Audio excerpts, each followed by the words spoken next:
we're back. Time to swing some spanners on the VK today. Haven't had a whole lot of time this week to get into it and work on it with other jobs in the way, but we've got a bit of spare time today. It's Saturday, some quiet time on my own to get this thing pulled apart. We're gonna start stripping it, we're gonna get the bonnet off and start getting the engine out and working on removing all the driveline and giving this thing a bit of a clean up, see how far we can get into it and see how much we can get done today. Let's get into it.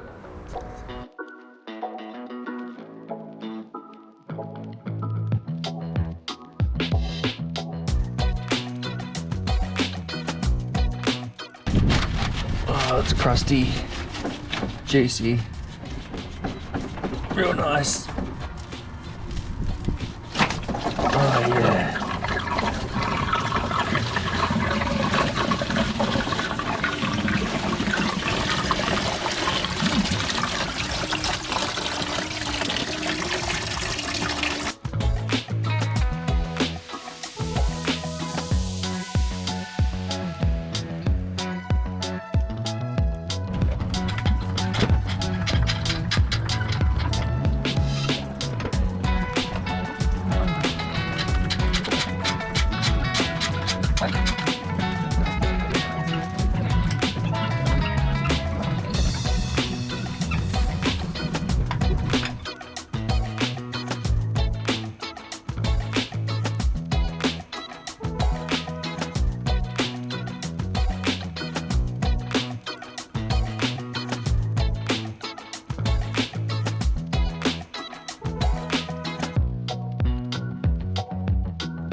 There's a nut in the back.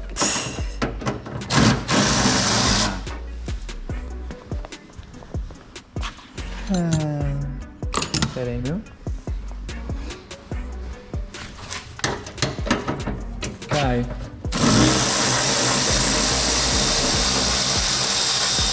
Yeah.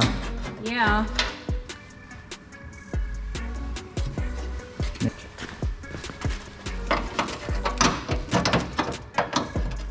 Yeah.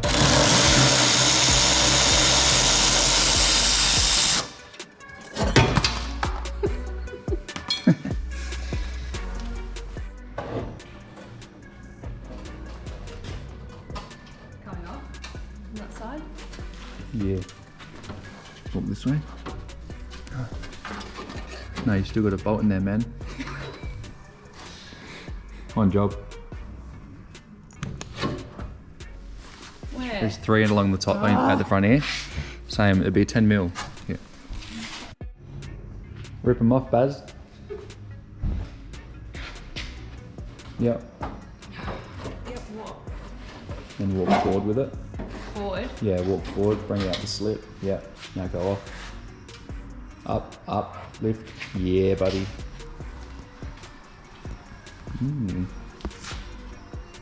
Good rough spot.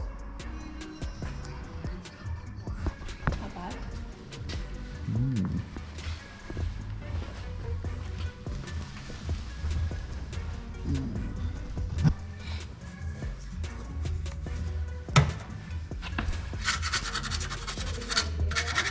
Little spot for water to sit. Little spot for the water to sit where all the guard finishes and seal it.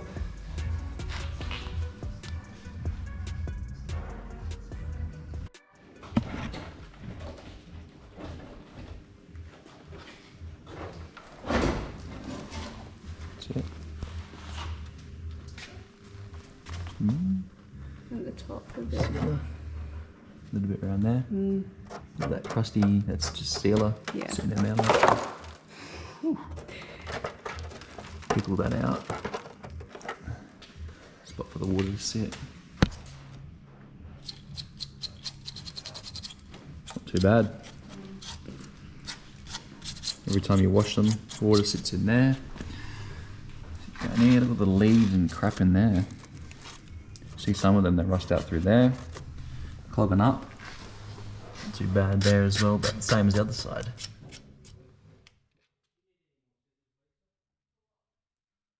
Do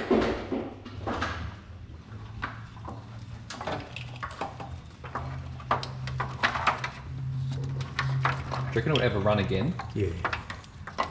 With the wiring? Yeah, just Fucked. most of it's going to get cut out, Blake. Have you done one of these before? Yeah, man. Done a few actually. You fucking wanker. Do not fucking put me on. I'll fucking smash you. Alrighty, this week we've been getting stuck into the VK that I picked up last week, so there's obviously not a heap of time during the week where I'm able to spend a heap of time on things like this, so this has become like obviously a bit of the weekend project. So Saturdays and Sundays that are free, we'll be chipping away at this one, and also we've got Lisa's Mazda on in the background as well, so keeping us busy, that's for sure. So today we focused on getting the engine pulled out, or we did that yesterday, but got the engine out. We focused on deleting all the aircon, the power steering, and all the things like that. Starts getting really messy when you start dropping all of those fluids. We've pulled out the wiring loom, so that's been all pulled through the firewall, the fuse box, and as you can see, if you come in, obviously the guards have been all pulled off now, and you can see that it's in pretty good condition. There's not a whole heap of rust in behind them. The guards do have a bit of sealer that hangs around, which you'll see there's still a fair bit of it sitting in here, but that's all dried out. It's not too bad. We've unpicked the battery tray, so in all here, we'll probably get all that cut out, and I'll probably fold up another section and smooth all that out anyway. Rust-wise, pretty good, but unpicking the spot welds is always a shitty job, but it came out pretty good. Same with the other side. At some stage, because this car's been converted to EFI, they thought it was maybe just an extra to have a cold air intake, so some fancy welding and fab going on there, but nothing we can't fix. So we'll cut all that out. Like I said with the other side, I'll probably cut in like a triangle. We'll fold up another piece, and that'll all get smoothed out. Same with all the holes in the engine bay or dents. Heat those up, bang those out. The less filler, the better. But we're obviously working towards getting a smooth bay, as smooth as we can. Aircon wise, I'd like to keep aircon in this car. I might delete the factory style setup and go to like a 12 volt electric aircon unit. We'll see how we go with that. At this stage, the plan is to go like a 6 litre with a T56. So I'm not sure if we'll use the factory VK 6-cylinder K-frame. That'll probably go, and we might work towards like a VN V8 K-frame. I've got a VL V8 K-frame now. I don't know if they're much difference or if they're just as good, but the VN V8 K-frame and VL power steering rack is meant to be the better of the combinations for fitting big pipes. Now, I'm not going overkill on this one. It's just gonna be like a cruiser, like I mentioned. So we'll probably just be fitting 1 3/4 tri-wires, which are known to work perfectly fine and get the job done. So this car's getting close now to probably heading off to get sandblasted. So in all under the guards, the time that you're gonna spend with a paint scraper, wire wheeling and all that, I'll probably drop the K-frame, fabricate a little dolly and sit the where the bolts come through the chassis rails to bolt the K-frame.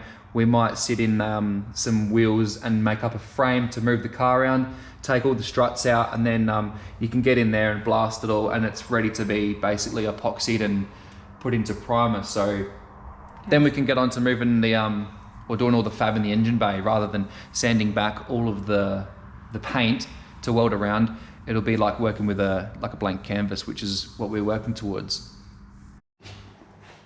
So we've removed the guards, and you can see that these areas through here are pretty common. We've had VHs, VLs where they've all been rusted out. It's just a bad trap for where the guard covers it, and obviously water comes in off of the front windscreen. These are pretty good. It hasn't obviously rusted through, but it is dry, it's flaky, so we'll get into wire wheeling that. And you can see all through here where it's nice and dry, where they are painted out the factory, assembled, and no paint's gotten in there. You've got your factory sealer, and down the bottom it's not too bad as well. So definitely in terms of rust, it's pretty good. Have seen a lot worse than that, so that's good. And I guess like underneath, there's no real massive dents. It's pretty clean. It should clean up really well and not require a whole heap of extra work to get it up to scratch before we work at getting all the paint and panel in order to be at a presentable condition.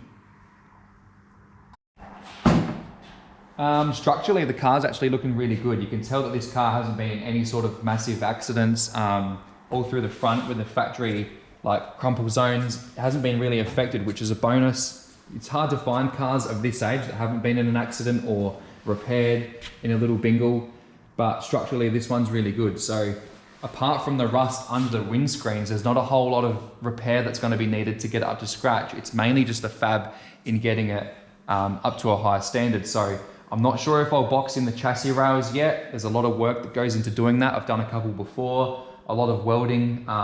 We're trying to keep it simple without going over the top, but obviously still trying to, like I said, bring it up to a high standard. So while we've been pulling everything off, it's all been going into like little clear lunch bags so that everything is labeled, so that when it comes to putting it all back together or sending bolts off to get zinc plated and things like that, we all know where it goes, especially when it comes to the front end stuff. So a lot of it that came off probably won't go back on, but things like the guard bolts and stuff will probably replace with something that's better because they're all white. The washers, the bolt heads, they're all white.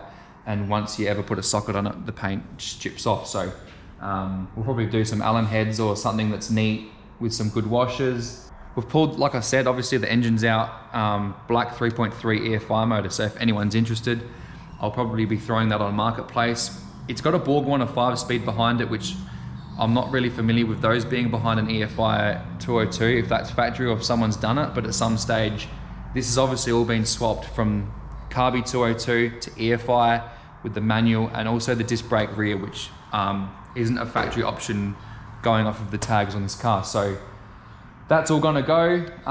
Slowly acquiring parts, but I haven't got an engine yet, so I'm still on the hunt for a half decent 6 litre that's not $1 million. So we'll get towards that. I have located a T56, but not sure on the condition of that yet. So we'll keep diving, looking around for parts, and at this stage, just keep working on the car and getting it all up to scratch. And getting an engine bay and filler, primer. We've got a lot of work to do. Obviously, this is something that I don't get to work on every single hour of every day. It's very time limited, so we're trying to make the most of our weekends and time that we don't have working on customers' cars, which definitely comes first. So as we pan across through the workshop, we've got, this is John's LX SLR, so it's been in the build for quite some time. He's got quite a list of things to get through, but we'll work through that with him. It's quite in depth, but nothing over the top that we can't do. So we've got to do some pipes for it, get the exhaust finished, fuel system, mount the console, shifter, all the little things that towards the end of a build seem to take the longest, but we'll sort that for him, get that sorted. This is a job we finished off last week. So basically all that's left to do now is I've just got to finish off the hole through the body and put some pinch weld on it. We've done all the cooler piping, as he's set it up with a new PSR turbo and Plasma Man inlet manifold. We've gone ahead and just done all new cooler piping. Before it used to run through the guards, and now the engine's bay, after he gets the car home, this engine's actually hurt, so it's just a standard bottom end RB. So nothing over the top, aiming for around the 300 kilowatt mark, which should piss that in, no worries. Cooler piping, exhaust, and we've also mounted up the JPC catch cam, which he supplied, and while we're there, we filled in all the holes in under there and repaired the battery tray, which was rusted out. So that turned out pretty good. This one can go this week. We've got a fair bit of work coming up, so we'll get through that, work on getting this Tirana sorted next for John, and chip away at this VK. All right, we're gonna wrap the video up there. I think we've got our work cut out for ourselves. This thing's had 1 or 2 oil leaks in the past, so we'll get into probably degreasing all of the oil and grease out as best we can, dropping the K-frame. I want to fab up a little dolly, like I said, so we'll get into doing that, and then we'll probably follow up with pulling the rest of the interior out before it heads off to get sandblasted, so no sand can really go in the car, get caught in the carpet and make a mess. So we'll probably plug up all the holes in the firewall with some rags, and like I said, get this thing ready to sandblast, and then we can move on to getting all the fab sorted.